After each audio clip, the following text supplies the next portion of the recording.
यह चैनल केवल मनोरंजन के लिए है। हम किसी भी अंधश्रद्धा को बढ़ावा नहीं देते।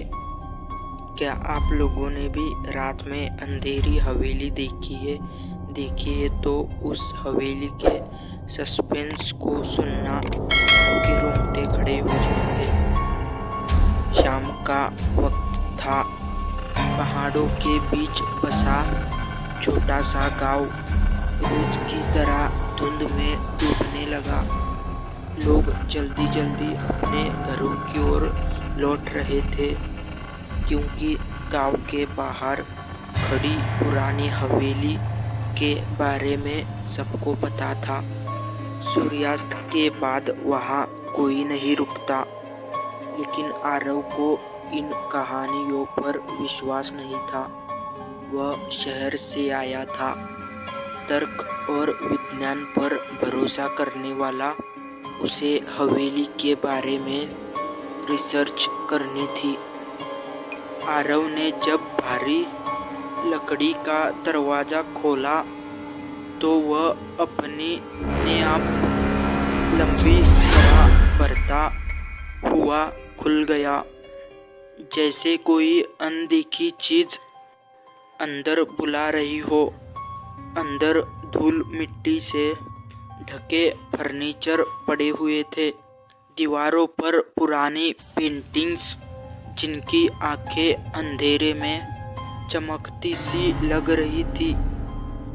हर कदम पर फर्श चरमराता और कहीं दूर से पानी टपकने की आवाज आती। उसने अपना बैग रखा, टॉर्च जलाई और हवेली के हर कमरे की फोटो लेने लगा। सब सामान्य था जब तक वह ऊपर के तीसरे कमरे में नहीं पहुंचा। कमरे के बीचों बीच एक टूटी कुर्सी पड़ी थी जो अपने आप हिल रही थी। खिड़कियां बंद नहीं थी, हवा नहीं थी, फिर भी धीरे धीरे आगे पीछे आरव ने सोचा शायद फर्श ढलान पर होगा। उसने कुर्सी को पकड़कर रोक दिया, लेकिन जैसे ही हाथ छोड़ा कुर्सी और तेजी से झूलने लगी। उसने घबराहट में कैमरा नीचे गिरा दिया। रात का पहला डर। रात बढ़ने लगी। हवेली के बाहर कुत्ते भौंक रहे थे, मानो किसी अनदेखे खतरे के आने का एहसास हो गया हो। आरव एक कमरे में सोने के लिए लेट गया, पर आंखें बंद करते ही उसे लगा कोई उसके पास खड़ा है।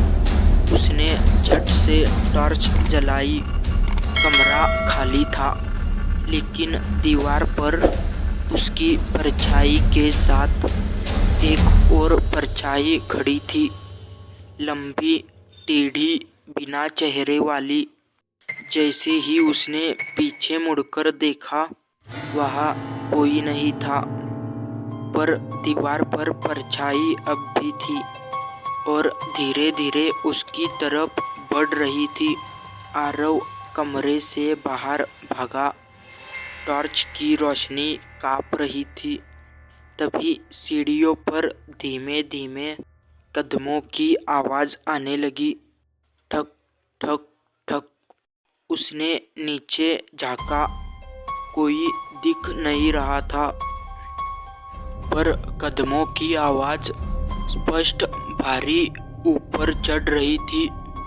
और फिर उसे एक धीमी फुसफुसाहट सुनाई दी। क्या आप हो? आवाज तो मर्द की थी, न औरत की थी। बस एक ठंडी, खाली सी आवाज। अतीत की सच्चाई। अगली सुबह तक किसी तरह उसने खुद को अंदर ही छिपा कर रखा। सूरज निकलते ही वह गांव वापस भागा। लोग उसे देखकर सहम गए। उसका चेहरा पीला पड़ चुका था। वह एक बूढ़े आदमी के पास पहुंचा, जो हवेली के बारे में सबसे ज़्यादा जानता था। बूढ़े ने गहरी सांस ली और बोला, वो हवेली कभी एक डॉक्टर की थी। रात रात भर वह लोगों पर अजीब प्रयोग करता था। एक दिन पूरी हवेली में आग लग गई। कोई भी जिंदा नहीं बचा, पर कहते हैं डॉक्टर की आत्मा अब भी वही है। जो भी उसकी जगह पर कदम रखता है वह उसे जाने नहीं देता। आरव ने हिम्मत बांधकर वापस न जाने की कसम खाई, लेकिन उसी रात उसे अपने कमरे में फिर वही फुसफुसाहट सुनाई दी, अधूरा काम पूरा करो।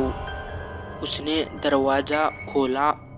उसके सामने वही लंबी काली परछाई खड़ी थी और उसके बाद आरव कहीं नहीं मिला। काफ़ी हफ्तों तलाश हुई, पर कोई सुराग नहीं मिला।